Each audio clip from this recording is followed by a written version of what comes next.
Well, good morning again, everyone. I think we can get going. We're still expecting one person, but she'll join us once we get going. Good morning once again, and thank you all very much for being here. Thank you also for being joining us so punctually. We have with us today as guests Ronya Man, the founder of Ronya Man Arts RMA Limited, under which is the RMA Academy. And we also have Atinuke Babatunde, Academy Director of the MultiChoice Talent Factory, MTF, West Africa.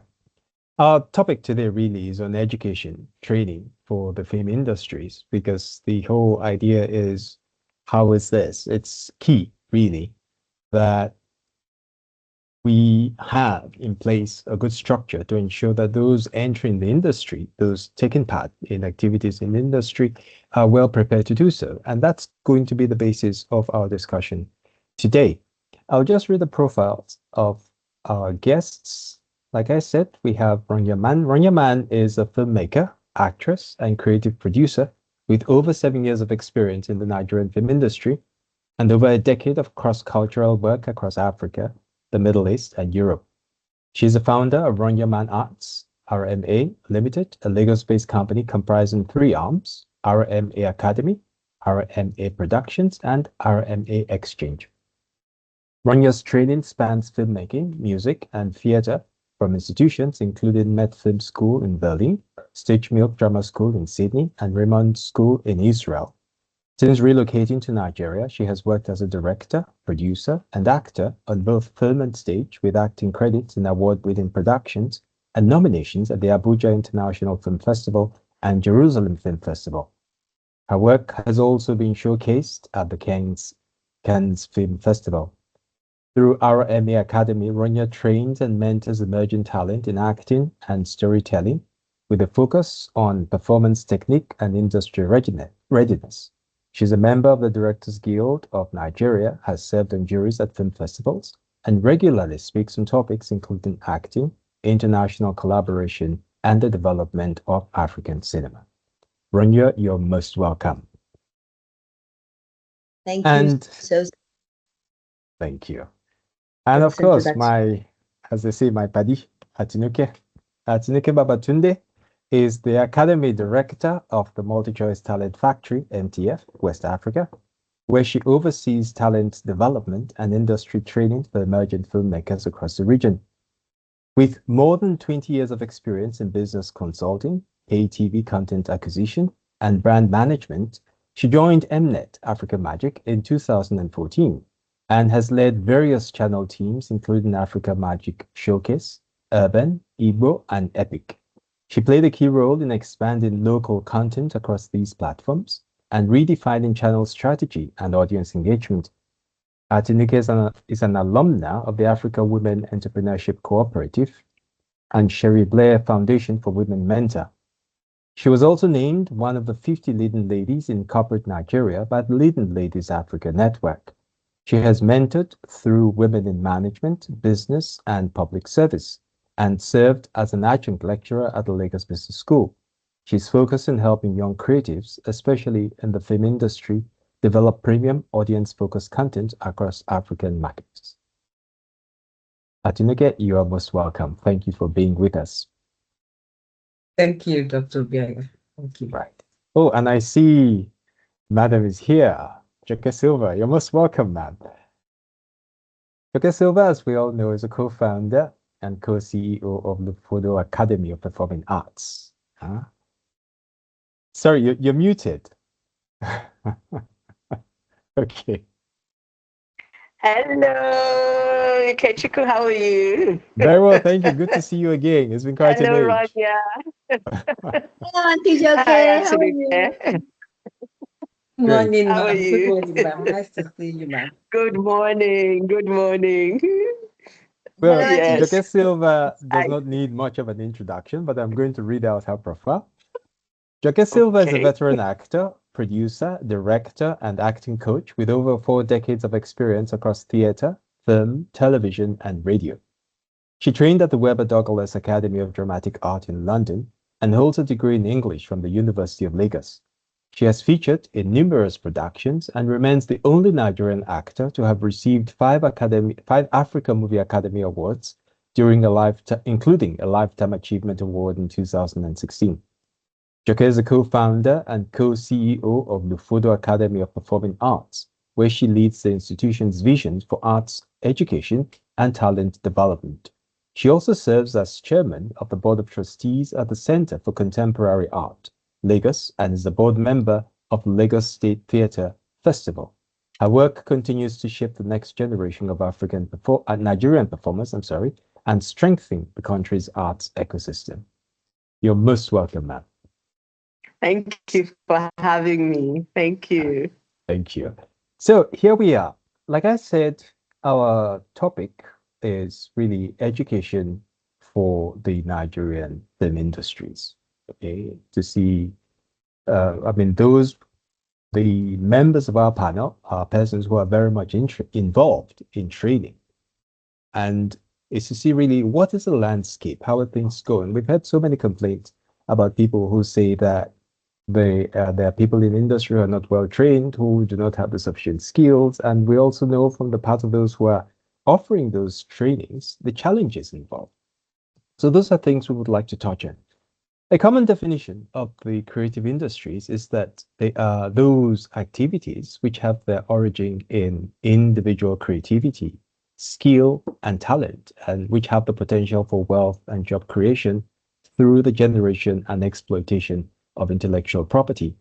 Looking at this definition, we'll see that the emphasis is on individual creativity, talent, and skill. And it's a pointer to the fact that the drivers of the creative industry are persons whose personal abilities and ideas lead to the generation of both wealth and jobs.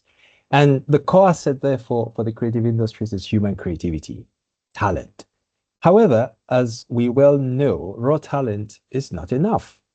It has to be adequately enhanced and channeled. And this is the role of education and training. So this is really one of the reasons we're looking at this. If we want to grow our film industry, we cannot but focus on really the quality of persons who we have in the industry. So let's begin by asking each one of you to say a little bit about the training institutions that you are involved in and what you do. If I may begin with you, ma'am, Dr. Silva. Oh, wow. Okay.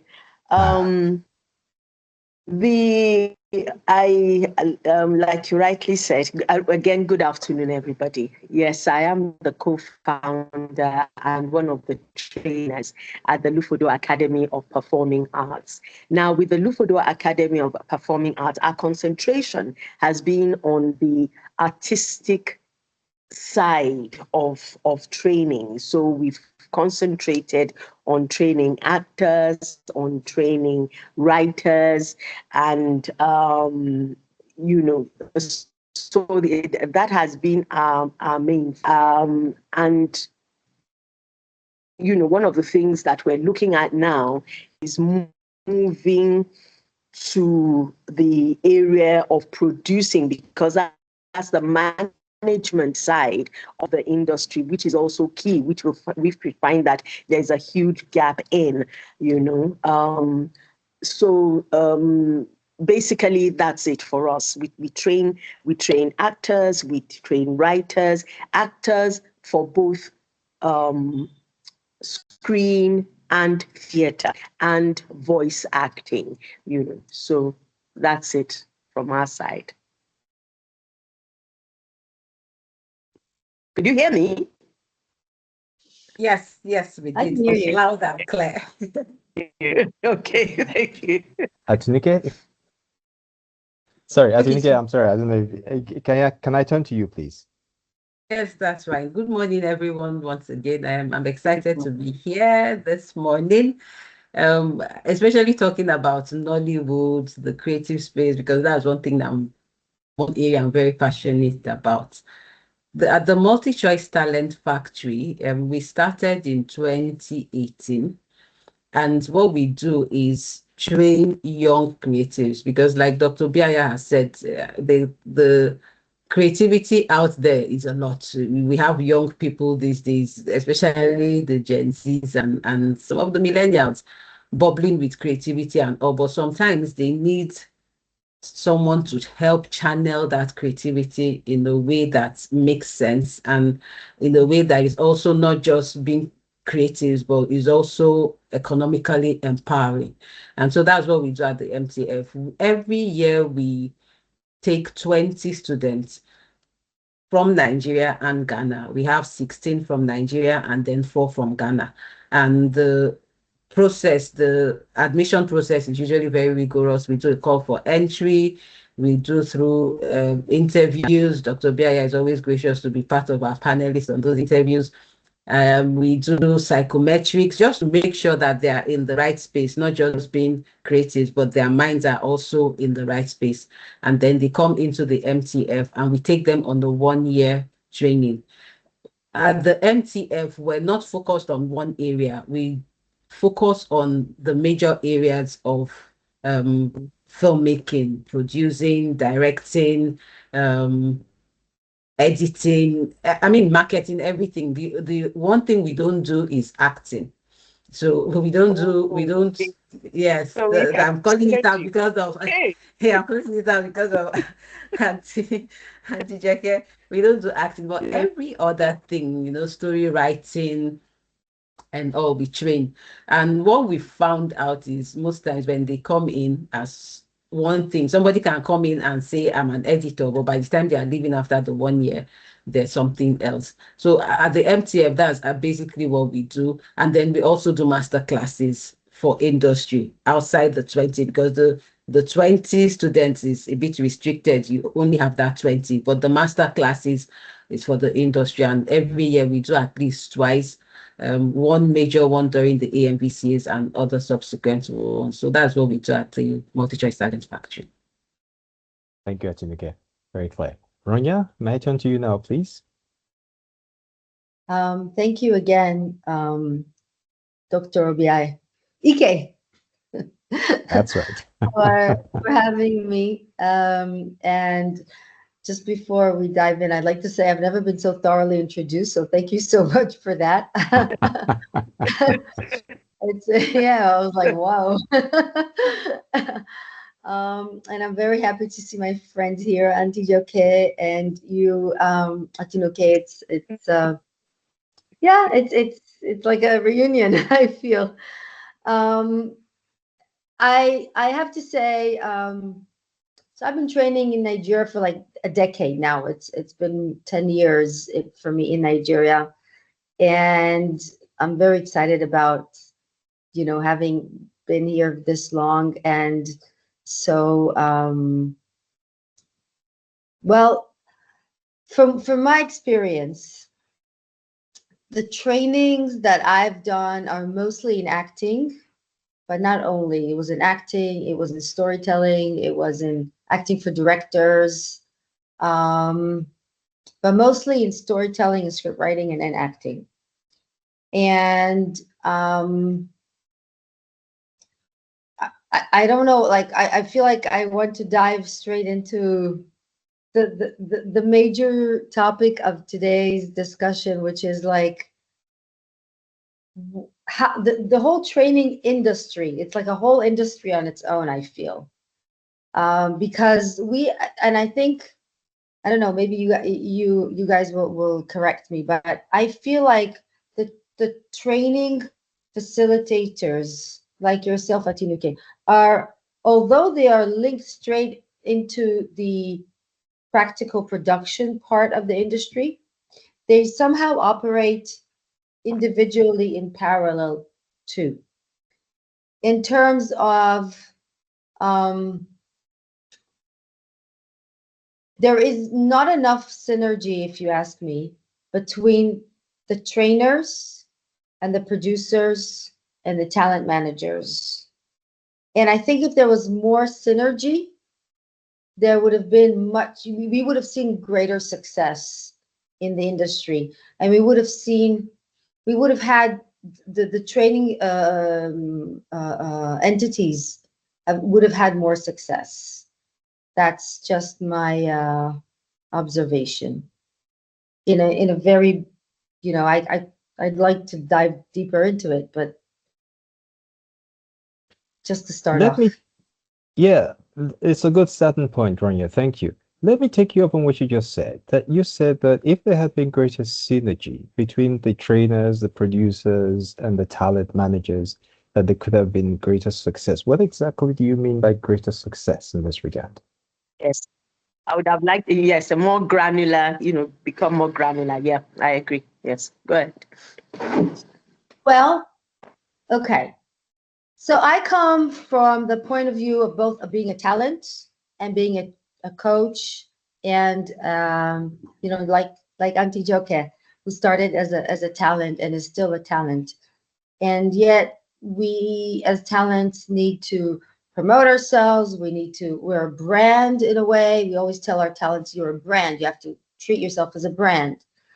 On the other hand, so when we're treating ourselves as a brand, as a producer, when I'm looking at talents, right? Um, how does the success of a talent manifest? If a producer wants to book them more, if they are if they can fit into different types of roles, and if I know that I'm going to take them on production, and I'm safely knowing that they're going to pull through the production, like they're going to make the movie look great. They're going to make the production look great. They're not going to be late. They're not going to cause me to lose money. They're not going to cause me problems, and they're going to manifest the role and the film, right? It's like, why do we see the same faces over and over again at some point? It's because these faces are bankable. We know that, they've had their reputation. We know that they're good to go. So that would be a successful talent, if you ask me. Somebody who is bankable. So the problem is, and you hear that over and over with producers, is that they book a talent or they close a deal with a talent that is popular with the audiences, but then the talent messes up the production because they don't want to come on time, because they don't do this or that, or because they didn't wake up, or just some things that, or because yes, they're popular, but they can't portray this role, and when we see that sometimes when producers take talents that are famous on social media, but didn't necessarily go through the training that Auntie Joka is talking about, the granular, grounded training, and we're trying to win the box office with them, but they can't pull through with this character or with this role, right? So that's to address the question of what is a success for a talent. Can I just dive straight into what I feel is what I found very challenging when you're trying to put together a good training for a talent in the industry? And I think both in MultiChoice and in Lufodo, there's two fundamental things you have to have when you're training in Nigeria. You have to have outside funding because the talents can't pay for their training. And you have to have accommodation because they can't commute every day. And those two things happen, I think, because the roads are too tough to travel. So it takes 3 hours sometimes to get somewhere. So when it takes that much time to get somewhere, I mean, Pan Atlantic University is down Lekki Expressway, right? But to get to Pan Atlantic University might take from my house 2 hours on a regular day. And it shouldn't really. But so as a person who wants to study at Pan Atlantic, I have to take a full year out of my life and dedicate it only to studying. I cannot study and work at the same time, which is what people normally do around the world. They study and work. From the age of 18 onwards, people study and work. They go to university and they work during their university years. to pay their university bills or to pay for the flat that they're renting or whatever they need to pay for. Why can't we do it in Nigeria? A lot of workplaces, as far as I know, don't like that you're studying while you're working. They don't allow shifts. They want you to work every day for different reasons. And I think also it's just very, very difficult infrastructure wise, like the roads are not allowing for that free commute, right?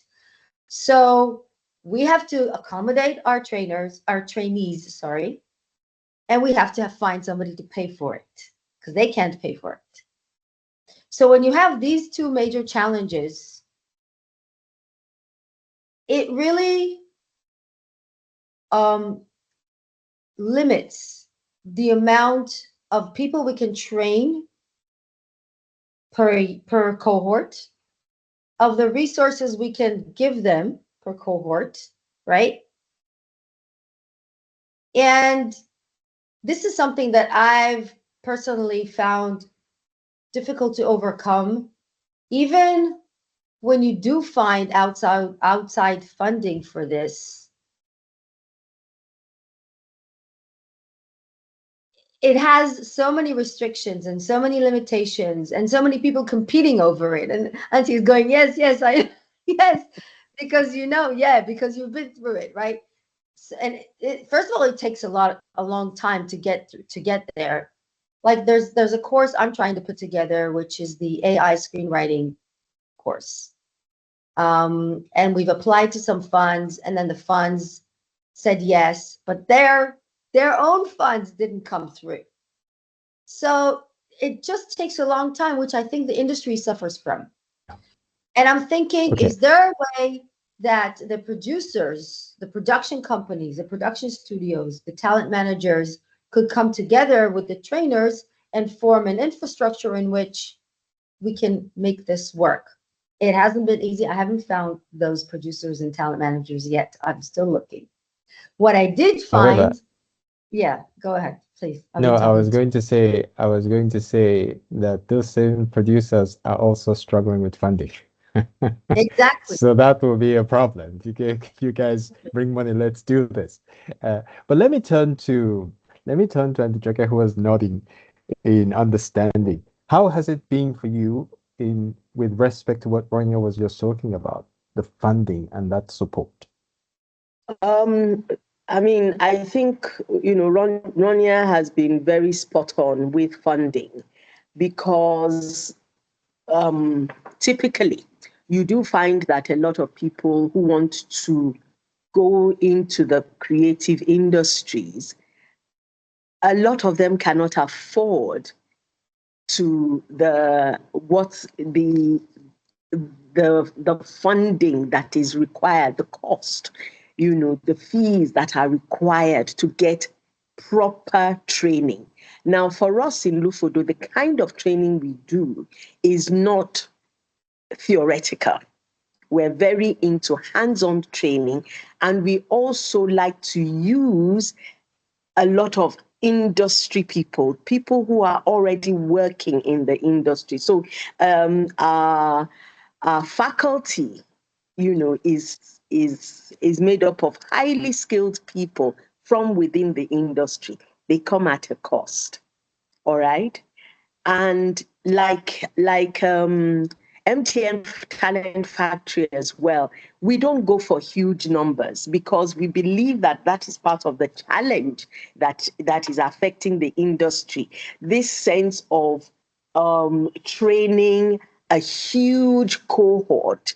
And so when you train a huge cohort of, let's say, I had a conversation recently, and someone had trained thousands of people in a space of like, I think 5 years or less. And I was a bit concerned, all right, because and then the training, the space of time of training is like a couple of months, in total. And so you're wondering what kind of skill is being developed in each person, all right? you look at the history of Yale and, you know, a place like Yale or NYU, and they haven't trained that many in all the years of their existence. Do you understand? So even though one understands the challenge that government has in trying to skill up a youth bulge, I think what that has created is what I call a lot of grass, which is a lot of, and then not very luscious grass. Because you can have grass that is extremely luscious and makes everywhere beautiful, but you can also have grass that needs to be watered. All right. And it seems as if we have a lot of grass that needs incredible watering. And for us in Lufodo, we said, okay, we will leave other institutions to develop that. Let us focus on developing the flowers. You know, because if you can develop the flowers, then at least you will then have people that are globally competitive. Okay, and then you can then take from the grass that needs watering, you know, get them to go through that rigorous audition process that Atinuke is talking about, and then water that grass and keep watering. I think part of the challenge also is that when we go for those huge numbers as well, we forget to teach them that they need to continue to learn. Yes. Because that is key, if that is the kind of training that is popular. All right, because that's what's happening in our industry. That is it's funded, a lot of it government funded, and you know, or grants that are looking at huge numbers. There's that funding, but they forget to tell the students that they have to be lifelong learners, so they need to get as much training, you know, from other institutions, just to improve on their knowledge base and on their skill base. Funding is a huge problem. I wish we could do what Ronya was saying, because that's what I did in school. Even though my parents were they supported me right throughout in school in England. But I still needed to do work at the weekends, you know, to kind of do some extra things, you know, be able to go to the theater, be able to go to, you know, some things that would also enhance my own skill.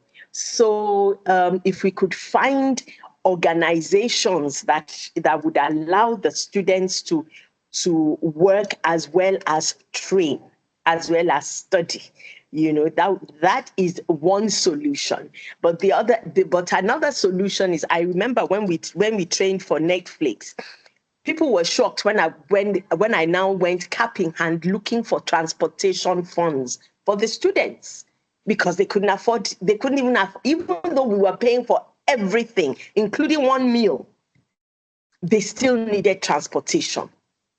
You know, so I mean, Atinuke is lucky. Her organization has the funds I am so envious of the resources at her disposal. Atinuke, we have to collaborate. I will train the actors, and then you can utilize them for your projects.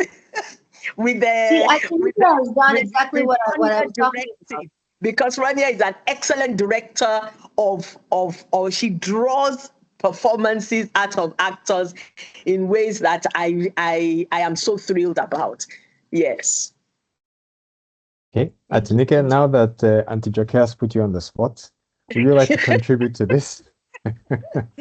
I mean, yeah, I was laughing that Joke put me on the spot. I mean, the issue of funding is actually everywhere. It's even if you're a corporate like we are, there's still the funding aspect because the MTF is a CSI initiative. So it's like a foundation that still needs to be funded. And so we also have to make justification. We also have to go cap in hand, to justify our funding that we have. I think the only major difference would be that, well, not difference really. Like Auntie Joke said, we're very particular about the number because when you train a lot, then you're worried about the quality of the kind of training they are getting.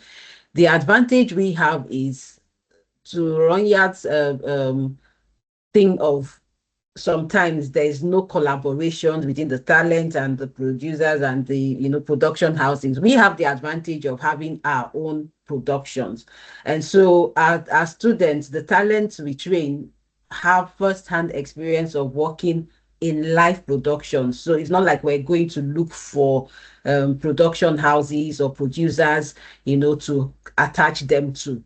We have the classroom trainings, and then we have what we call immersions, where they are actually immersed in all our different productions, including the big formats that we handle. So our students come out, they come out well-rounded. They have the classroom knowledge, but they also have knowledge in scripted work. They have knowledge in unscripted, they have documentary, they have everything because we have different departments, different productions that can take them through all those different aspects of filmmaking. So for us at MTF, I mean, when I saw the title, Forging the Talent Pipeline for the Film Industry, that's actually what we do. We make sure that the talent pipeline is such that it's not just theoretical. There's also the practical one where they go in, they are immersed, they do productions, we attach them to, and the good thing is the alumni, when they go through the system, because we trained them and we know the quality of the training we're giving them, we're able to now also commission them to produce for us. So that pipeline is a constant that we're building. And so a lot of our productions that have gone on to win the AMVCs are from our talents that we trained in the MTF, and they're now feeding back into our own pipeline as an industry. And they also work for other parties like Netflix and the Primes, and also we're deliberately forging that talent pipeline for the film industry because we don't believe it's about training them just for us as an organization, but for the industry at large. Thank you very much. And your Now, students are the your students are excellent. Thank you. Thank I you. say that. Yes, I've worked with quite a few of them. Once I hear they've been trained at MTN Talent Factory, I go to sleep. Yeah. Thank Aw. you. right now, It's true. the Auntie Jackie has used that analogy of the grass, luscious grass and scanty grass.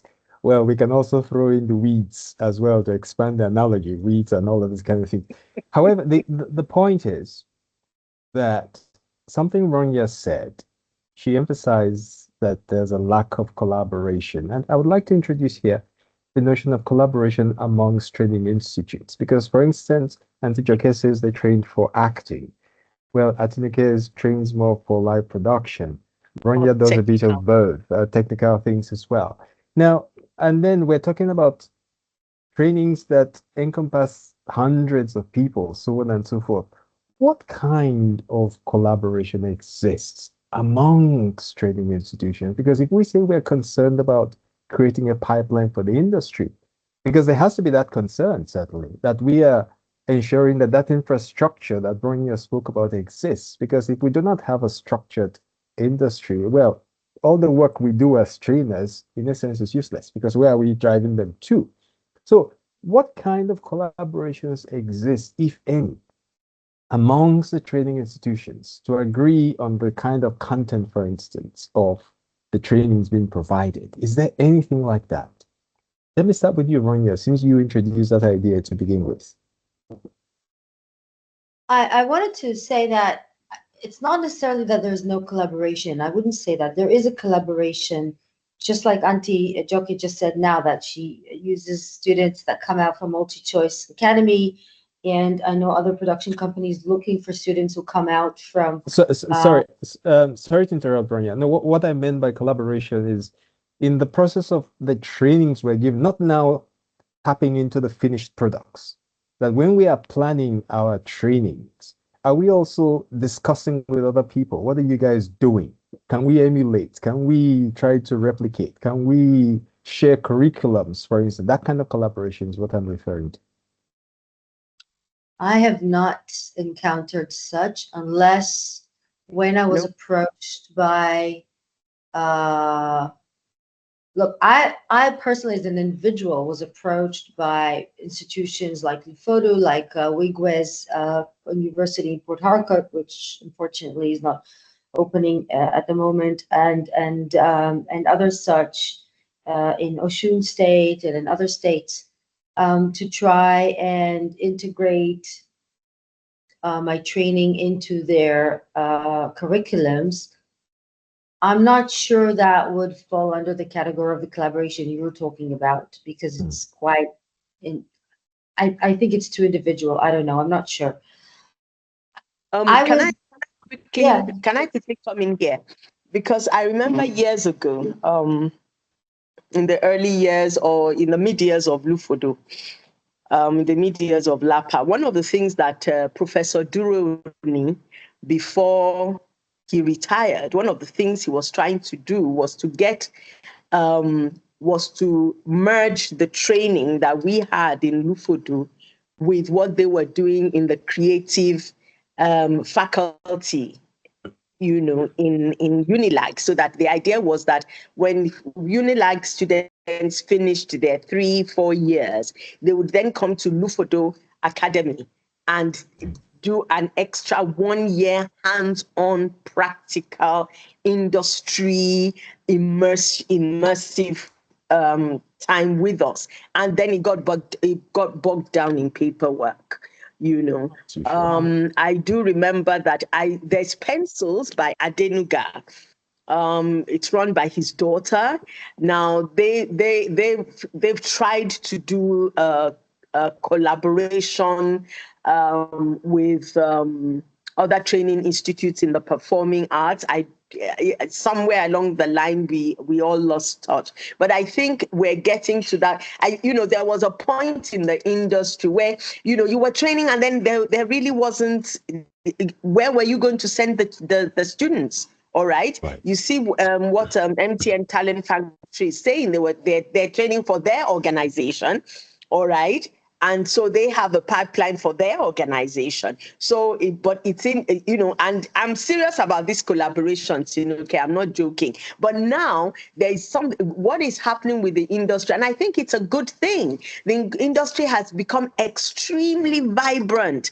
I know in my early years, this amount of work, in my early years, it wasn't the case. So young people now we have a vibrant industry now, and it is the time to collaborate, even with you at Atlantic University. The kind of collaboration that tends to happen is talks like this. You invite me to come and talk to your students once in a while. I've been to when Femi Odubemi was your foundation director. He invited me to give a master class about the industry, and so that's about the only kind of collaboration that I am aware of. But I think the time has come, I believe, if we specialize like Lufodo is doing at the moment, for the things that MTN Talent Factory, I'll just use it as an example. MTN Talent Factory is not working with actors. So you can work with the Lufodo, you can work with the Pencils, you can work with and we kind of look at just like Ike said, what's your vision for this particular year? Okay, so that when we are auditioning and bringing in our actors, we're bringing them in for this for these kind of productions that you have in mind. Do you get what I mean? So, okay, I'll keep quiet. I'm sorry. I can talk. Doctor, apologize. So Atinuke, over to you. The deal now. That's it. Let's do the contract now and finish with it. It's exciting. I mean, everybody has. You're right. I think you're everybody absolutely has- right, Auntie. I think it's a great idea, and I think that's how it should be done. Yeah. I just want to add, if I may, okay, because we what we're talking about are great solutions for when we're looking from our perspective as coaches, as trainers, as people who want to better the talents and give them the tools. And we do it really from that place of wanting to give them tools. But from the perspective of the talent, I find that we still have not or cannot solve the difficulty of the talent to just take time out of your life. You're telling your mom and dad, I'm not working for the next year or 6 months because I want to go and study with MultiChoice and Lufodo and such, or Terra Culture or whatever. And then, and we all know, what that means for the family and for those talents, especially if they've not hit their 30s yet, which is better for them as talents, but not great for them as children. When they're still under their parents' expectations and they need support, etc., etc. So how do we tackle that? For me, I had a studio up until COVID, and I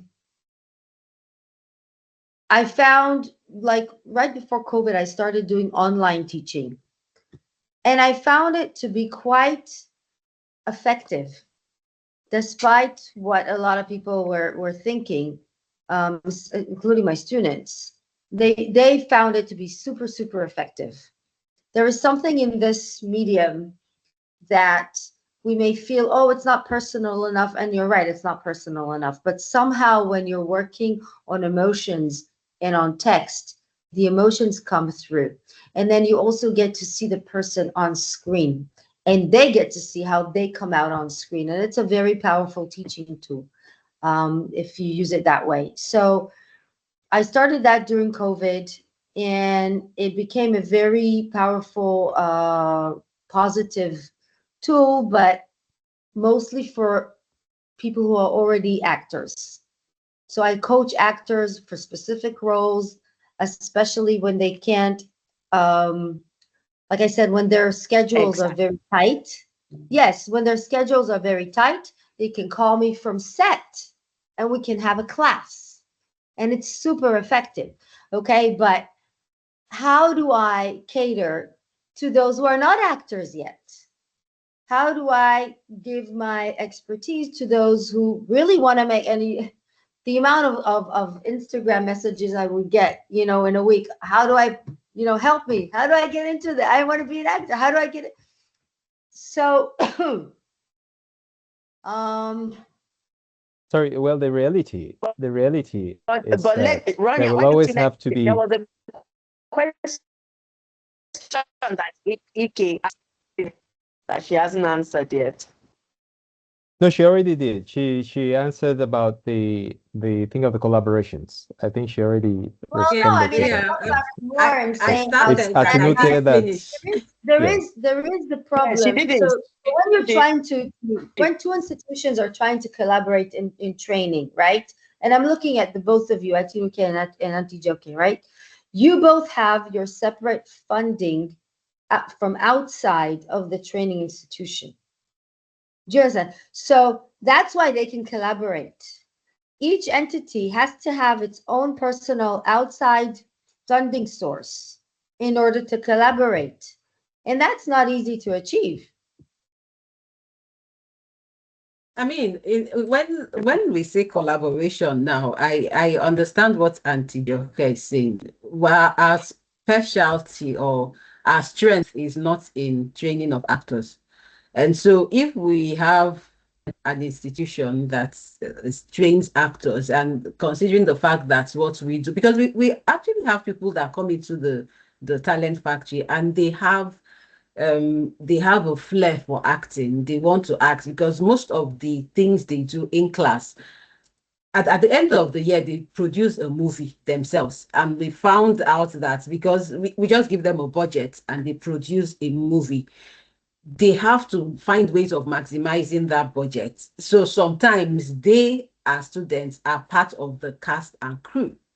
And so even though we've not trained them as actors, there are situations where they become part of the cast because they're trying to save budget. So it will make sense if we bring in an expert, maybe during the course of the year, to maybe take them on a 1 week or just basic acting cues and all. So that can be a form of collaboration that we're looking at. The major collaboration we have is the PAU. They are the ones that govern the things we do at the MultiChoice Talent Factory in terms of curriculum, because at the end of the day, they get a certificate in partnership with the Pan Atlantic. So our majority of our curriculum, yes, was But developed what you're suggesting, with the what you're school. suggesting, Yeah. and I'm sorry to be difficult a little bit, but I'm looking at it from the talents perspective. Okay, for my students, for Auntie Joke's students. Okay, Yes. how are they benefiting from this collaboration? Are they? Because they're not.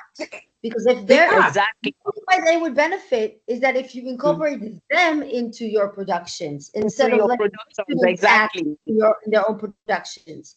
So you bring Yes, I Joke's understand students, what you're saying. Yes, I understand and what you're saying. So and you're because talking they're of your students, own talents. exactly. Well, but And I'm sorry, always but thinking about that is talent.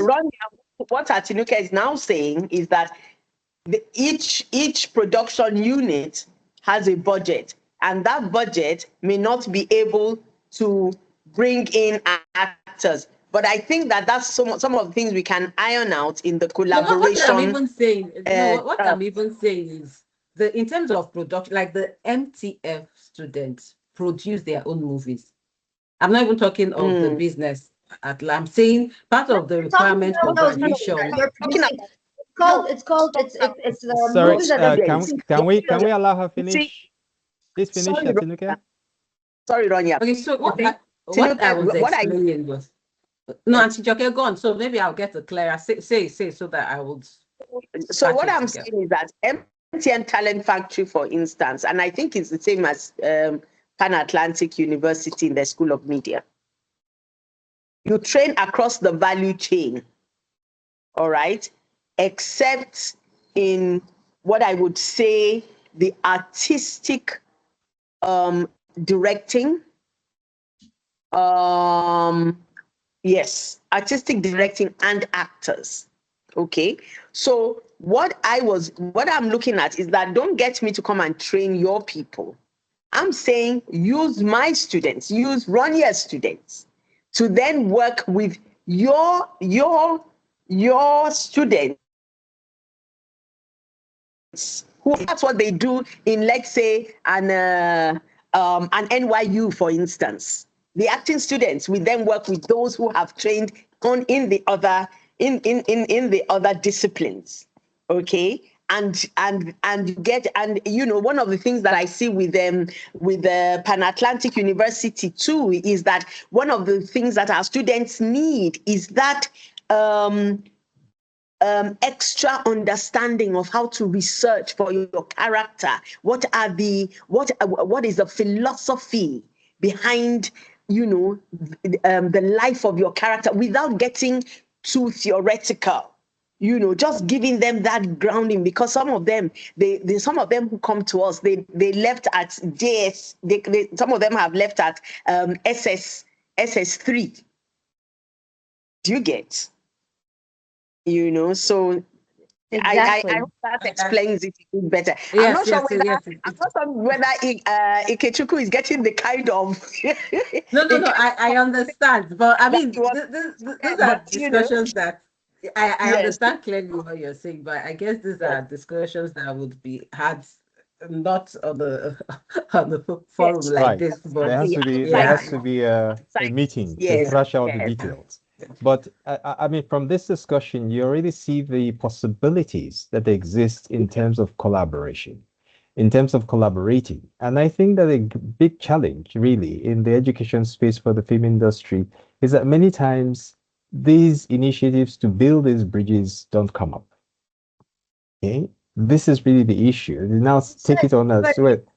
But it's because I think everybody is very is working very hard to find an immediate close to home solution to manifest and actually bring to life their ambitions, which their ambitions are not personal necessarily, not for the No, personal but good. I'm sorry, Okay, sorry to interrupt. Lufodo is not- Sorry to interrupt. But the point that what usually happens, which has been a common complaint in the industry, is that many times we tend to be a bit too narrow focused. We're focusing on just, I want to do my own thing, not exactly that's what realizing that opening up to others facilitates me doing my own thing and getting there quicker. So Getting I better. think really there has to be that general Yep. inclination to want Yep. to at least work more with others Together. as a means of attaining that. Exactly. So Exactly. many times it's that I want to do my own thing and I want to get there quickly. Interacting with others will distract me, so I focus only on my own thing. And it doesn't really. yeah. So And Dr. generally, Bia, sorry, Hope just to to see quickly, yes. just to how quickly jump in. Ronya, sorry, Okay. sorry. Let me just finish this. I mean, in terms of for instance, we at MTF now, we have facilitators from other training um, Right, facilities. So it's not like, I mean, that's a form of collaboration. We're not restricted. right. So it's not like we're saying, oh, we won't work with Atinuke, for instance, because she has a training institute, or we won't work to, no, we do that. I think where we'll have to have more discussions around, if we've all agreed, is in terms of the talents themselves. So maybe there's no collaboration between the talent in this institute and the talent in MTF, for instance. But in terms of facilitators, we actually do take facilitators from, for instance, Kunde Apolayo is part of our facilitators. We have Auntie Joke, you said you've given a master class before at the institute. So in terms of facilitators, there are collaborations in that aspect. We just don't have the collaborations amongst the students yet. And I just wanted to add that. Now, That's let's move interesting. a bit to a different thing because something still in the space of talking about infrastructure. The government has expressed its intention to grow the creative and cultural industries. We see what the Federal Ministry of Arts, Culture and Tourism and Creative Economy is doing. The Creative Leap Acceleration Program, CLAP, is focused on building skills, knowledge, and capabilities in the creative economy. I know that there has been some attention to establishing trainings across the board. However, how does all of this affect you as people who are involved in institutions offering training? What kind of educational policies do you feel touch you? What kind of support, if any, are you receiving from the structures of the government in terms of facilitating what you do? Does that exist at all? I will say that some organizations have received a lot of support, especially from Lagos State government. There are organizations that have done that have received from the Lagos State government. But for us, we're hoping that this new the new attention to the creative economy will help us um, to create. I think I'd put it all under TVET, okay? Vocational education, because one of the things that's missing, because if we look at MultiChoice, right? MultiChoice is a media that is an organization that has grown the Nigerian creative economy, or the media space, you know, with the development of African Magic and all that. But it is actually not, the foundation is actually not Nigeria. All right. So, and I think we have Rock Studios as well, whose major partner is Canal Plus. Yeah. So our media is not at the base level, is not in Nigerian hands, even though all of it is, majority of it in Nigeria is being run by Nigerians. And to be honest, yes, Nigerians kind of own the media space in Africa. Except, you know, when you talk of South Africa, which has a really, the skill sets of South Africa are incredible. South Africa, Kenya, skill sets are really good. But, you know, when we are talking of productions and all that, Nigeria owns the space for Africa. Where I'm going with this is that Nigeria has to at least own its own media.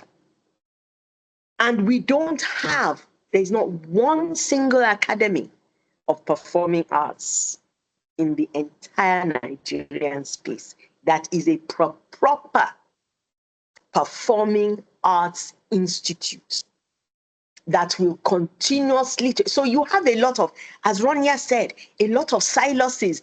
You've mentioned Kunle Afolayan, who has his own training. You know, I know Femi Adebayo also has something. I know, you know, there are various people who have various, but they are drops in the ocean. And so this thing that Ikechukwu has said about collaboration, and then, you know, even talking about what the government wants to, how the government wants to intervene in the industry, seeing that the industry can do a lot for the nation. There is no academy for the performing arts, and we're looking at the performing arts right across the gamut of performing arts. We have the what do you call, university courses. But the university courses do not meet industry needs. When they finish in the university, they should, or whilst part of the university course should involve a year in an academy, so that they get the hands-on training for the industry needs. You know, so I'm just using this opportunity to put it out there that part of that intervention fund should be geared towards that vocational training, TVET, for the performing, for the creative economy. It's key.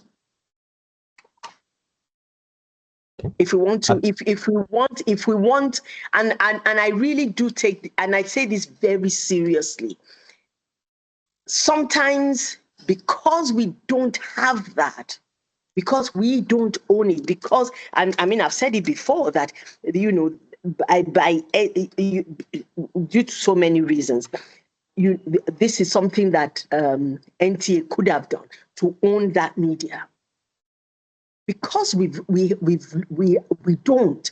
Some of the part of the issue is we are not creating a people who believe in the country that they belong to. We are not in charge of our media. But this sense of not believing in the country that they belong to. So, I mean, such a training for that, or such preparation of people for that, will have to begin at a much earlier level. This is, I mean, it's now coming back to the whole thing of what is the educational policy, that we cannot say it will just preparing people for the creative industries or for the film industry will just be solely left to this academy. These are things that have to start much earlier. Yep. Okay? But primary school, secondary school. Ikechukwu, that is also, again, something that needs to go into the education policy. There needs to be performing arts training right from the. How do we want to compete globally when we have people who are doing grade 1 to 6 from primary school in other parts of the world? All right. By the time you leave primary school in schools abroad, you've got certified grade 1 to 6 in performing arts, whether it's dance, whether it's music, whether it's drama, whether it's, you've done it. And grade 6 is actually huge. So that by the time you get to A levels, you're doing the medals, you're doing gold, bronze, silver, gold. So that by the time you even go into the academy, when you're auditioning to go into an academy, the competition, it is intense. A lot of our own people can't even compete on that level. Not to then say compete on a global scale to get into a global production. We've got a lot of work to do, but we can do it. It is not a time to lose hope. It's not losing hope, but one is hopefully using this opportunity for whoever is listening, that it can be done. We just have to plan. Sorry, before you come in, Ronya, let me just say to our audience, please feel free to drop your questions in the chat box and we'll take them from there. Please go ahead, Ronya. Sorry, Auntie, I think you're very correct. And now that you're mentioning the global, film industry or creative industry and comparing us to them, I'm thinking, okay, I don't like to discourage anyone. I work with production companies from abroad on international co-productions, and I see how talents or how they approach our talent and how we approach talents from abroad. And I still think that even abroad, sorry, Auntie, I want to give our talents hope. I want to give our talents solutions. And I went through the route that you went through and that Lufodo is giving, and I think it's amazing. It's an amazing thing for any actor, and I think every actor and every talent, whether it's an actor, by the way, or a screenwriter or a filmmaker or a director of photography, should continue studying all their lives, because that's how we stand out in our crafts, and that's how we get inspired over and over again, and we don't get redundant. But I do feel like, through the course of your life, there are different ways that you can train yourself and step in. And for example, I put up an online course for actors. I put up an online course for actors, and it's been effective for the students that came out of it.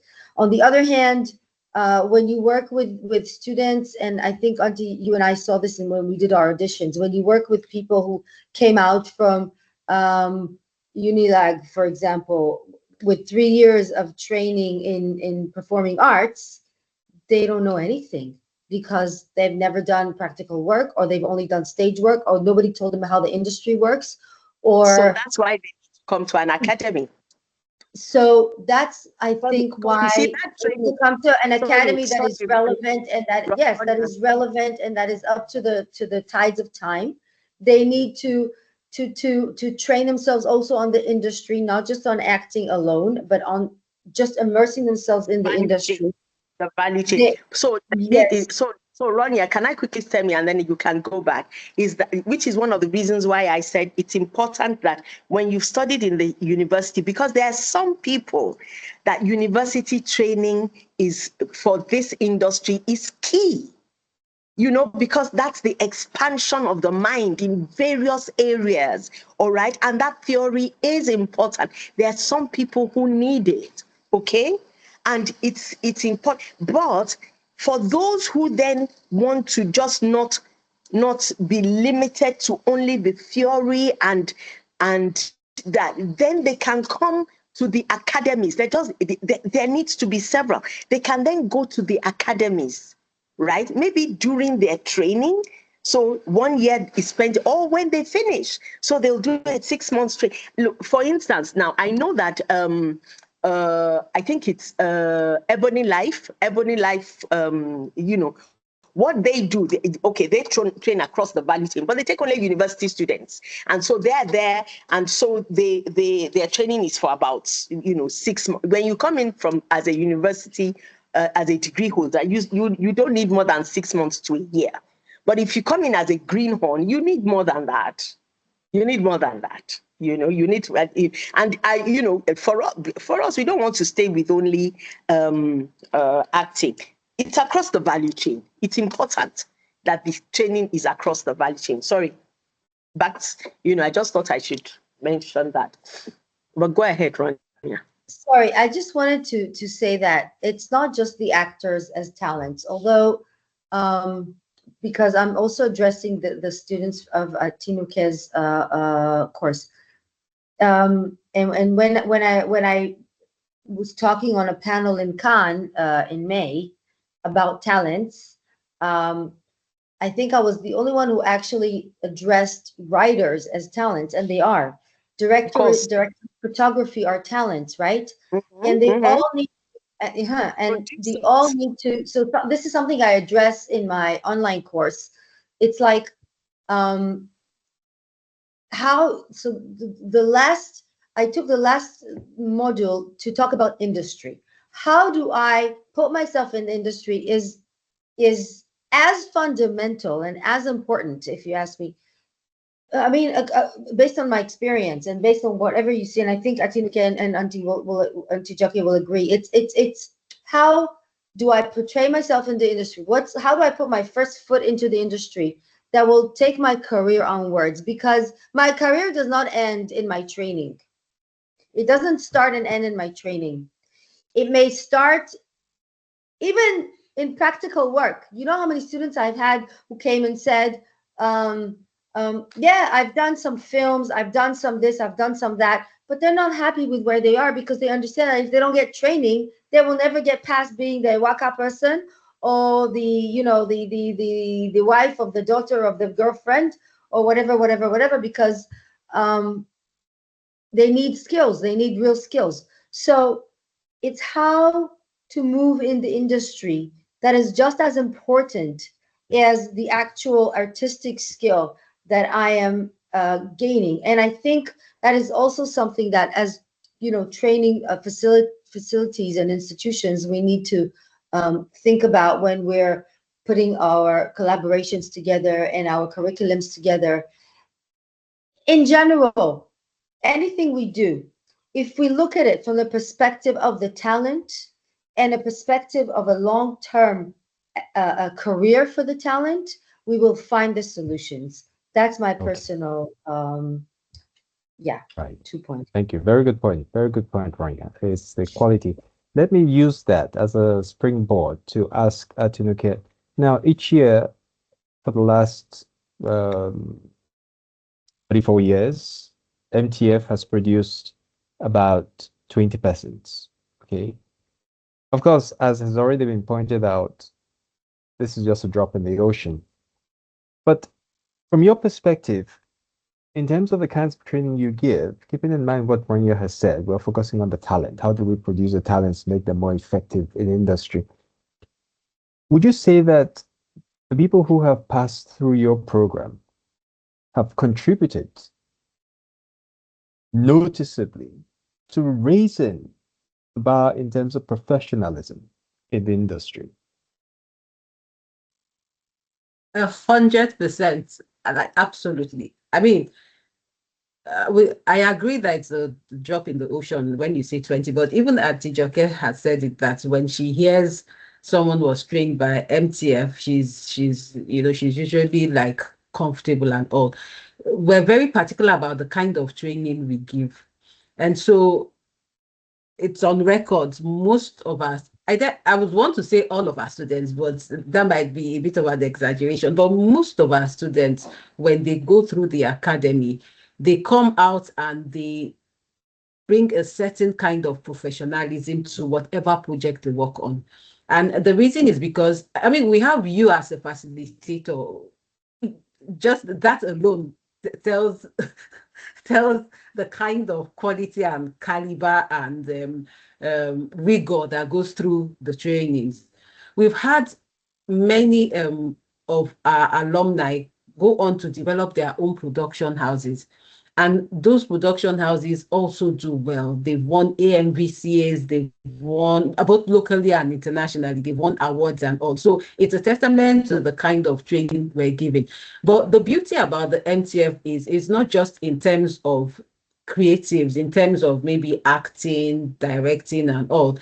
It's also in terms of the value chain. So we have some of our alumni that have gone on to create things like for instance, the Reki solution, where they help people, they help creatives in the industry source for location. So they are going into the digital and technological aspects of creatives.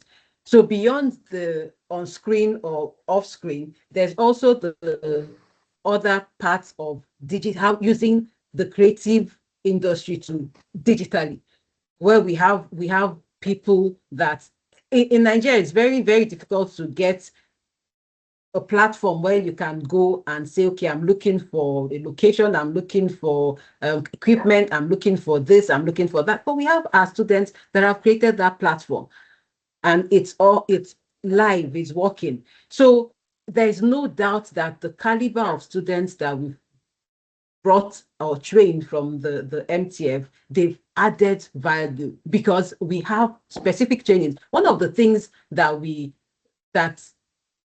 were thinking about, or that went into the planning of this program, is we're not just training them for creative. A lot of time creatives, when we say show business, a lot of creatives think about the show. They don't remember the business of show business.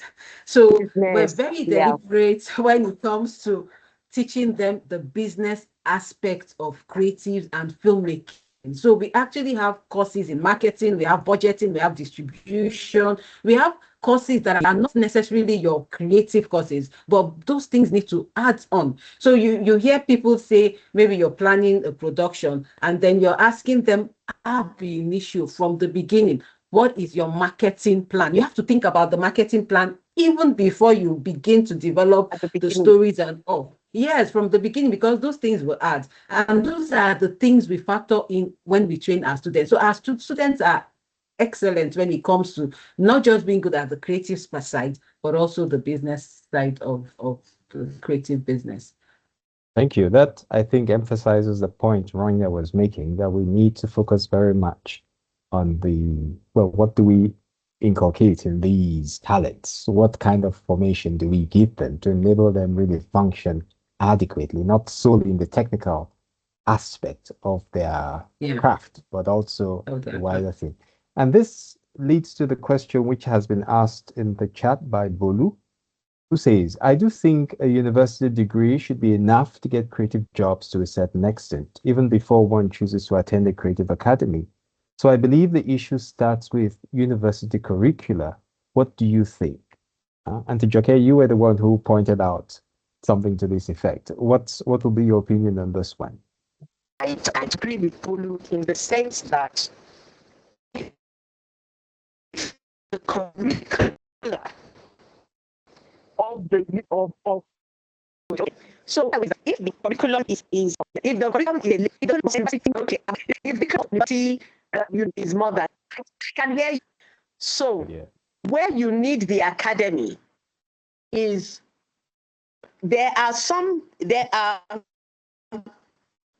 for now, our curriculum is not robust enough. So we need the academies to support. But the academies are really for those who live from GS3, for instance. They've left from GS3. They are not academically inclined. They are more practical people. They come to academies. That's one. Then the academies are also for people who, yes, they've gone through the university, but they still feel that they need a bit more to, a bit more hands-on. People that the academies are for. Okay, she's done. Sorry, Auntie Choco, we lost you a bit because the network was fluctuating there, but I think we got the essence of what you were saying. Thank you. Atinuke, you were going to say something in addition to that?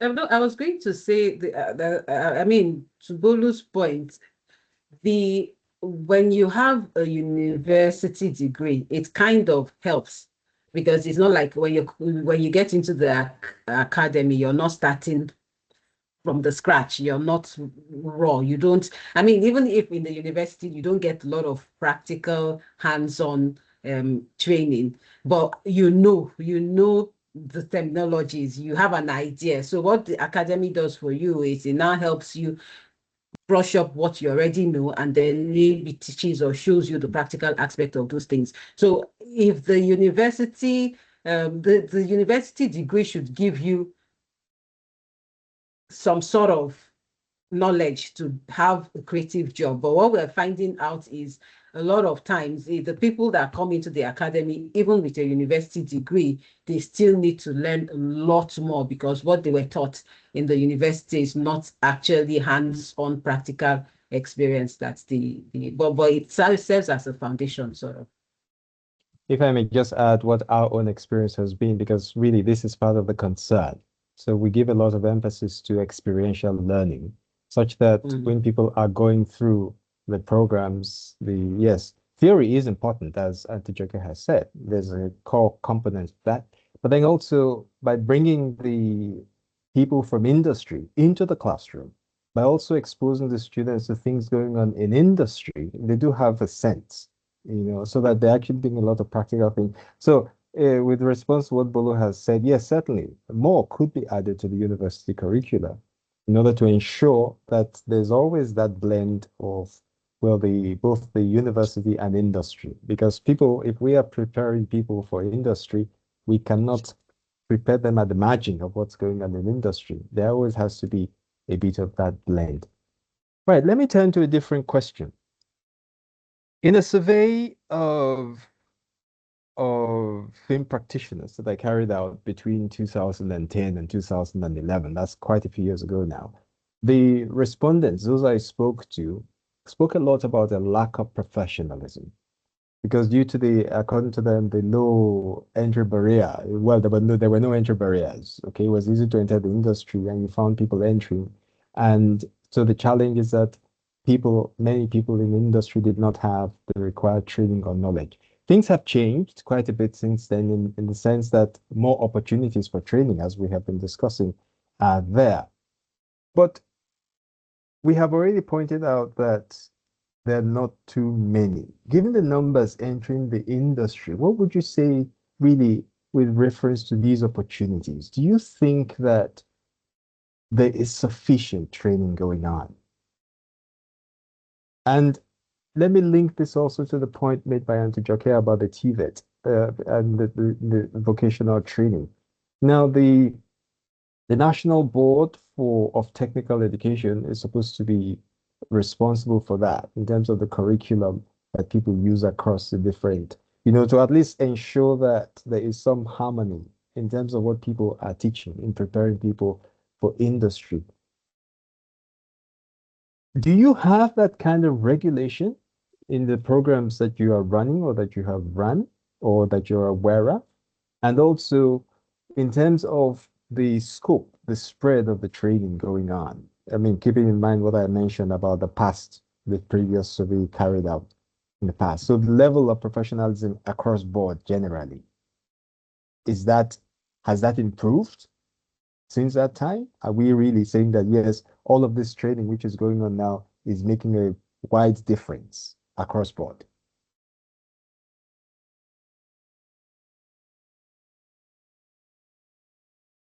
Who wants to start on that one? We're waiting for someone to build the cat.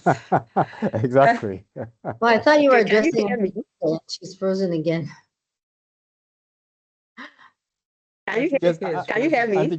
yes, we can hear you. Atinuke, may I make a suggestion? Perhaps you can put off your video. It might help. I think it's a bandwidth problem, network. That might help a little it's a network problem, I think. I think so too.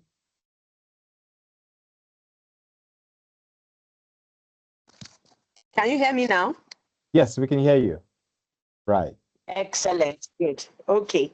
So, what you're talking about really, when we're talking about professionalism now, you arrive on set on time, no matter where across the value chain you belong, whether you are in front of the camera, whether you are behind the camera, whether you are in the market, publicity, distribution arm. You get to meetings on time, you get to work on time, you don't delay other people, things like that, and you come prepared, you are a team worker, you are collaborative in working, because this is a team, this is a collaborative industry. There is no one-man soldier, all right? Now, that area is the soft skills area of the industry. It's soft skills training. And I don't think we do enough of that for the industry. There needs to be, and now there's the soft skills area, that's on one side. Then there's also what the guilds can do in who are the people who are allowed to work. Are they people who have they been certified to work? There are some of the things we haven't built it yet, but these are the areas we need to build into the industry. There's that. And then also there needs to be sanctioning. We are not, in the early years when the markets were reigning in Nollywood, when they sanction for the most idiotic reasons, some of it was personal, but they did, when some very popular actors were misbehaving, there would be sanctions. They would be blacklisted. But then they misused the blacklist after a while to be that you are not supporting this person or this person who misbehaved. You disciplined the person at the and created angst for the marketer. So the marketer then disciplined you, the disciplinarian, and you then got blacklisted. So that messed up things in the early years. We need to get back to the area where we can sanction, and that sanction is accepted by the industry. And I think it comes with proper certification. I will not discuss NBTE. I keep quiet. Or let me be diplomatic and say that I would like LBTE to be a bit more industry focused in its curriculum. They need to be a bit more. They are too theoretical in their curriculum. No, and that's not what you need a vocational institution. So I'll stop there. Thank you, Atinuke. Atinuke, you want to add anything to that? I was going to say, you talked about whether we have enough trainings from 2010 to 2011 when the survey was done. Of course, for me, the answer will be no. Considering the amount of creatives that we have, and the amount of people that need to know what professionalism is, because it even gets worse now because of the social media space where we're in the digital space, we're in the Internet of Things. Everybody is a creative. Everybody, once you have an Instagram or a TikTok account, you automatically see yourself as a creative. And so it becomes more important to ensure that the professionalism exists, because if you think that because you have access to a phone and internet and you have some sort of creativity in your head, and you are creating content, because these days we're seeing all sorts of awards. People are getting awarded for the most creative couple, the most creative this, and it's all what they are doing themselves without any form of professionalism, because they've not gone through these trainings, like Auntie Ajoke said. So I think there are more institutions coming up in terms of academies, but I think we still need more, because the number of creatives are increasing due to the access to internet, the access to platforms, and everybody thinks they can do what they want to do without really getting the professionalism. Okay, thank you very much. Ronya, let me put this question to you. It's a question that will go around. We've spoken about the fact that some attention should be paid to some skills. What would you say are the key skill gaps in the film in training for the film industry that you think that really we should be focusing on? And Tijoke has spoken about the soft skills, for instance. But in terms of the other, I mean, in terms of the value chain, what are the areas now that are not being paid sufficient attention? We've spoken about soft skills, we've spoken about the business training. What else should we really be paying attention to as trainers?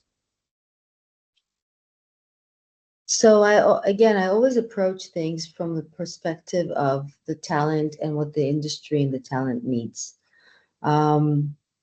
I go from the end to the beginning.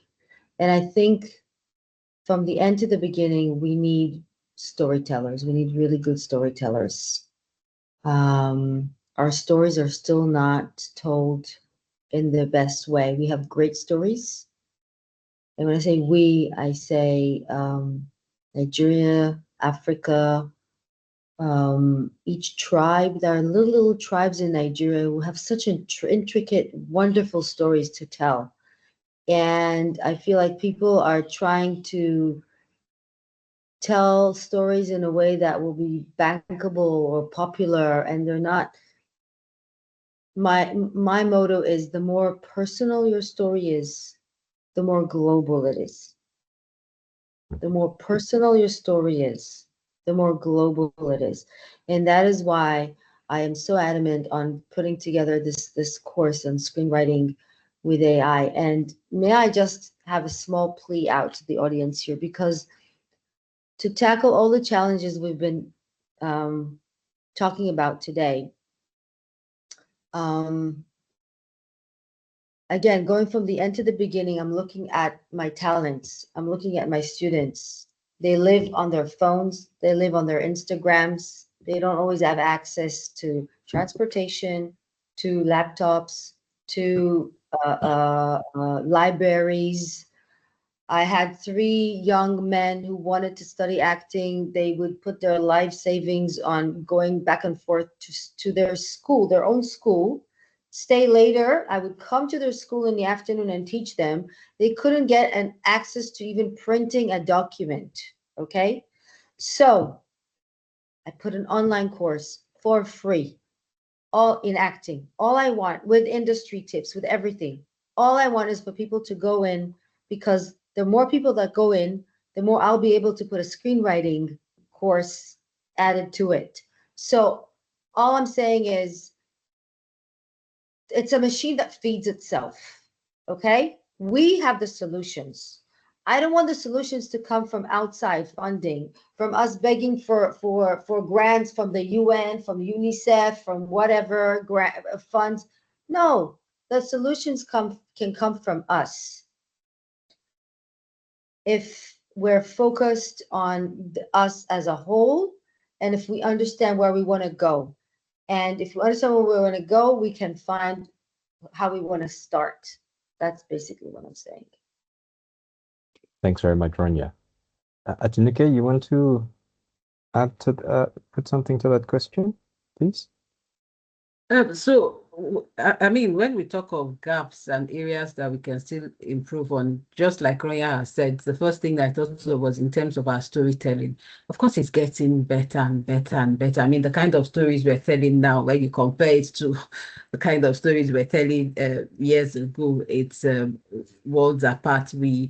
where our stories are becoming more recognized internationally. Our stories are doing great things, but it actually does start with the story, because as Africans, as storytellers, where Africans are known to be great storytellers. We all grew up with, well, not all of us, but most of us grew up with our grandmas sitting under the tree telling stories, and also it's actually the story. The other thing that we've seen, and this is coming from us being people that receive a lot of content, that view hundreds and thousands and hours of content from outside, it's things around some technical issues. Again, it's getting better. Things like sound used to be a great major issue. And if you look at the sound in terms of the industry, we still, I don't believe we still have enough hands, enough people in the area of sounds. It's still a handful. So if you're looking for a resource, a great sound resource person, you still have to struggle, because there's that gap where we don't have a lot of people saying, oh, I want to be a sound person, or I'm an expert in the area of sound. So that's a gap that I think still exists, but it's getting better, but we can do much better. And lastly, and this is also coming from some of the things we see even in the academy, the areas of editing. So those are, so, we're talking of gaps now. These are gaps that are clear, gaps that we need for the industry because they are critical. A story can be mad just by the editing. Maybe you took a part that should have been at the beginning, you take it to the end. It can completely change the narrative of that story and all. So those are some of the gaps. But all in all, I think we're doing, getting better and better, but there's still great areas of improvement. Our stories are way ahead, but in terms of technical, we still have some things to. Atinuke, you took the words out of my mouth. I couldn't agree more. I've had so many challenges with editors and sound, and I think you're mentioning both sound on set when recording sound, as well as editing sound at the post-production. And in general, a post-production still needs more training. And again, looking at solutions, I'm happy to tell you all that the NFC have partnered with the there's like this French company who has a post-production house here in Lagos, and they've partnered with them on post-production training specifically for sound. So if your students out there are looking into what are the best roles I can fill in the industry right now, where is there's more demand than there is what's the word? You get me, right? Demand versus more need. Supply. Thank you, supply. Then I would look into that, and it's guaranteed that if you get yourself very, very hands-on on that one, you're gonna make a lot of money in the industry, and you're gonna be really needed. So there's the NFC, and then there's the distribution part.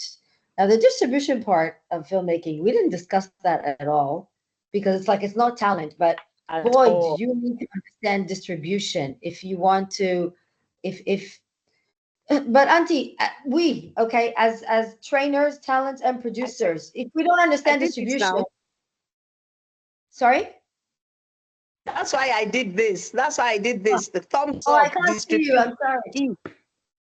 Yeah, because if we don't understand distribution, everything we've done, first of all, we can't raise money for our projects because we need to talk to our investors about how we're going to distribute our films.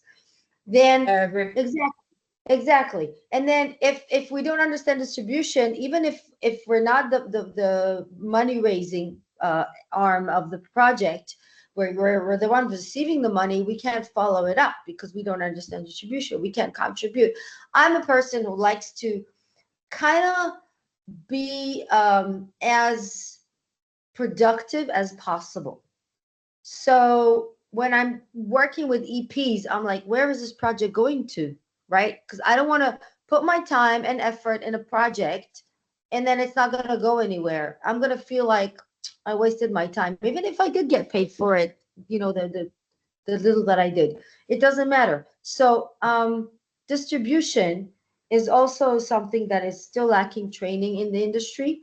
I know that NIFS, that's the Nigeria Film and TV Summit, have partnered with Trino Studios to work on distribution, to find training platforms for distribution. Not that they have them yet, but that goes back to speaking of collaboration. So I think the industry we're in a very dynamic, era of this industry. Like Atinuke said, our stories are getting better. People are understanding where the loopholes are and are looking for solutions. Collaborations are little by little growing. There's more distribution platforms. Film One has launched their own distribution platform, and there's a few more that are about to be launched. There's a film market that's going to be opening in FRIF this year, and a lot of other initiatives that I think are going to take our industry into very interesting places in the next year. So I really look forward to those. Thank you very much, Ronya. I think it's clear that it's not only the trainers that need to come up with programs to deal with this, but there also has to be a sensitization of potential candidates for that training, because if people are not aware of some of these gaps, I mean, people think, when they think of the film industry, they think about the more obvious roles in the film industry. Okay, to be an actor, to be a cinematographer, oftentimes. Post-production, being an editor, you need to have talent to be an editor. Exactly. No, certainly. What I'm saying is that many times people are not the obvious choices people make. They're not thinking of many of those behind the scenes positions. And so there's a need to make it clear to people that these positions exist and people can actually be trained for these positions. Exactly. And that goes back to understanding the industry. Exactly. And looking at the full picture, and not as much. Not just the narrow one, that people need to have a clearer picture of what the industry is all about to see those gaps. Okay, well, our time is running out, I think, but we have time for some last words. Let me turn to Atinuke first. Any final words you would like to give us, Atinuke? Yes, I believe that in our industry we live in incredibly interesting times. As the president and founder of Forum for Women in Film and Television, you can even see on this panel, we're populated by women. Women are making an incredible inroad in the industry. Yes, we don't celebrate that enough. It's an interesting time, and I think the takeaway that I'd like our audience who are listening, to take away from even if you don't remember anything else that that one has said, is that this industry is a very key pillar for as part of the creative economy, for the development, the enrichment. I think that it's even more than development, the enrichment of any people. The enrichment, the flourishing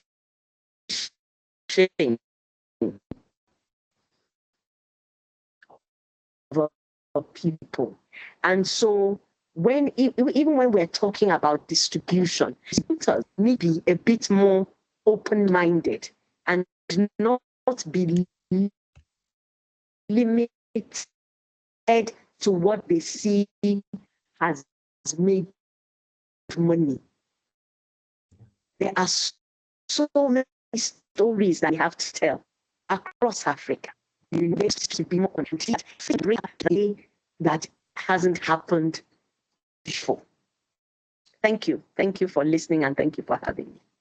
Thank you very much. Thank you very much. So Atinuke, final words? My final words would be I mean, this is a discussion that we need to keep having. It's one that we can never stop having. The talents are there. We just need to know how to, help form those talents. Ronya is always very big on talent, and I agree with her in terms of there's a pipeline. The film industry is getting bigger and bigger. I mean, Dr. Obiaya, I'm completing my doctorate and it's around Nollywood. It's actually looking at Nollywood and the challenges. And Nollywood has been seen to be, if not almost second to contributing the greatest GDP to the Nigerian economy. So it just shows that Nollywood is a big deal. And so we will continue having those discussions even as the industry evolves. The good thing is people are beginning to see, people are beginning to recognize, even the external platforms are beginning to see that Africa, Nollywood is where the creative world is, and we'll just keep doing what we can do as industry stakeholders. Thank you, Atinuke. Ronya, I was about to turn to you with the same request for final words, but a question has just come in from Kindness. So let me pass it to you, please. Kindness is asking, how can indie filmmakers like me gain credibility and visibility without a long portfolio of feature films?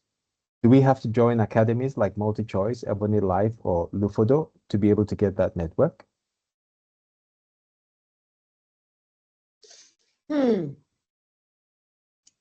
I had a You very too. interesting with sorry. Ronya, when you're done, I I'd said, like to say one or two things around. yeah, same here. Same here as well. Okay, okay. So Ronya, please go Okay. ahead. I had this discussion with Film One at the time. I said Nollywood doesn't do enough short films, and therefore they cannot participate in festivals around the world. This is 2018, before we hit TIFF, and everything else. So I remember Mimi was telling me, Ronya, what's the business value of doing a short film? I don't understand.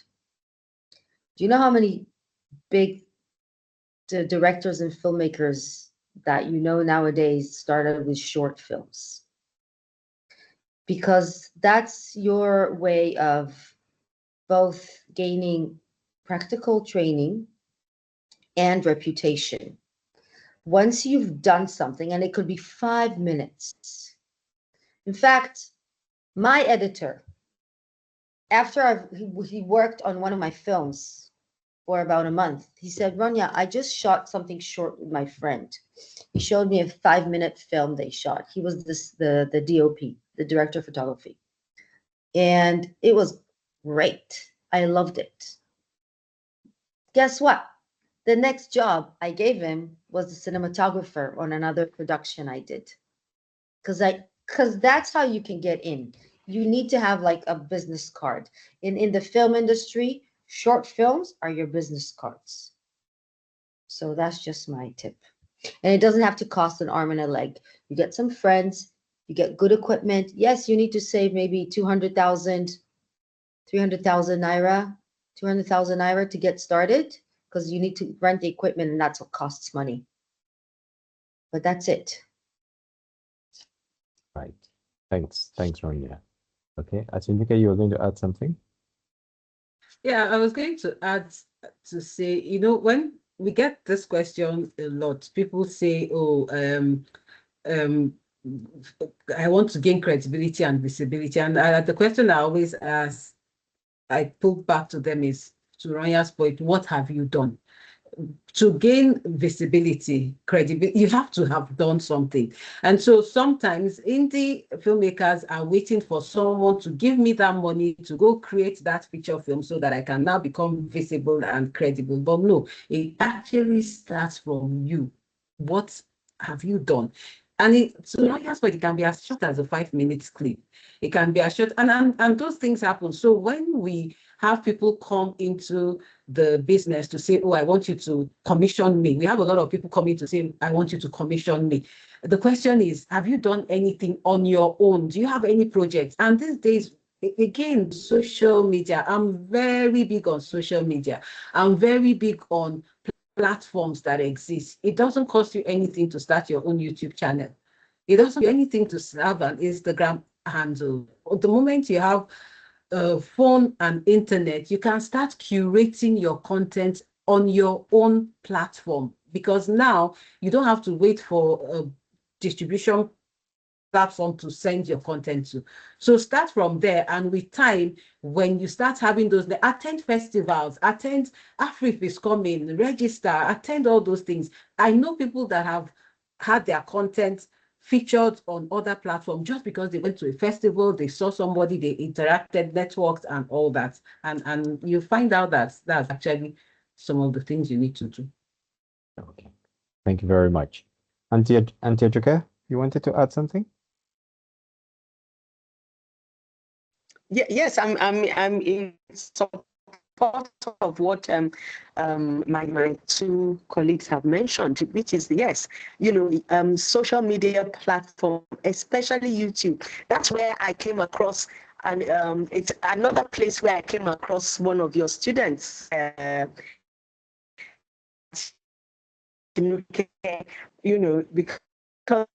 we were on this the producer was so incredible. He was organized, so business, and I just had to ask her. I said, where did you talent? I don't wonder, YouTube is a place where, especially for YouTube, because it's fast, it's almost like factory. It's like if you have to keep producing, and it helps you to hone your skills after your training. Fantastic. Thank you very much. Thank you very much. So YouTube is a way to promote your own visibility. Great. There's a question here for Atinuke from Bolu, but I'm not so sure we have the time to take it. Bolu is asking you, Atinuke, for tips on how to put his best foot forward when he's applying for the MultiChoice Talent Factory. Yes, that would be outside. Come back later, I'll give you tips. Exactly. Okay. Well, thank you all very much. Thank you all very much for this very engaging conversation. And really, it has served to point out there's so much more that we need to do in terms of promoting training for our industry. But I think one key thing I am going away with here is the need for greater collaboration, really, amongst at least that one we can control. Funding, okay, we don't have too much control over that, but at least think of coming together to work together. But I do think that trainers in this space, rather than waiting for an outside body to determine curriculum for us, we can all come together to discuss and establish what would be a common curriculum to deal with these issues of the gaps and also the quality of the training given, so that we do not have we work towards having luscious grass everywhere and not just the sparsely populated grass which is poorly fed, as Atinuke has said. So thank you all very much once again. Thank you to our audience. Great. And then Ronya has put in the chat box details about her free acting course on Skillshare. Okay, and also the website address. So for those who are interested, thank you all so much, and do enjoy the rest of the day. Thank you once again. All the best. Thank you. Thank you, you. everyone. Bye-bye.